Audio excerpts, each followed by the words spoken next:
دوستوں، یہ کہانی ایک بہادر لڑکی کی ہے۔ کہتے ہیں کہ ایک گاؤں میں ایک بہادر لڑکی اپنی بوڑھی ماں کے ساتھ رہتی تھی۔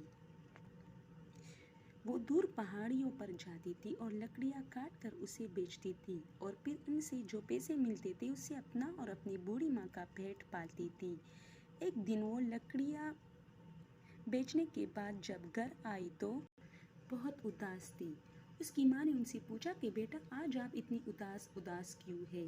اس پر اس بہادر لڑکی نے جواب دیا کہ پیاری امی جان، 1 مہینے پہلے جب میں پہاڑیوں پر لکڑیاں کاٹنے گئی تھی اور اچانک مجھے کسی جانور کے غورنے کی آواز سنائی دی تو پہلے تو میں بہت ڈر گئی، پھر ہمت کر کے کلہاڑی اٹھائی کہ چلو جو بھی ہے میں بھی حملے کے لیے تیار ہوئی۔ اچانک ایک چیتا میرے بالکل قریب سامنے نمودار ہوا۔ میں کافی ڈر گئی، پھر میں نے حوصلہ کر کے کلہاڑی ہوا میں لہرائی۔ وہ میری طرف دوڑتا ہوا آ رہا تھا۔ جیسے ہی قریب پہنچا تو میں نے آنکھیں بند کر کے اس کے سر پر وار کیا اور پھر کیا ہوا کہ وہ چیختا ہوا دوسری طرف بھاگنے لگا۔ میں تو اس دن بال بچ گئی، لیکن بدقسمتی سے میری کلہاڑی اس کے سر میں پھنس گئی تھی۔ خیر پھر میں گھر آئی، لیکن آپ سے یہ بات چھپائے۔ اس واقعے کو 1 مہینہ گزر گیا۔ میں نے کچھ پیسے جمع کر کے آج جب اپنے لیے نئی کلہاڑی خریدنا چاہی تو بازار چلی گئی۔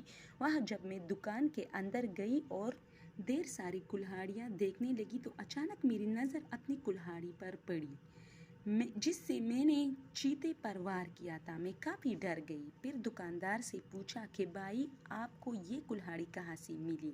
اس نے کہا کہ آپ نے کلہاڑی لینی ہے تو لے لو، بیکار میں میرا ٹائم ضائع نہیں کرو۔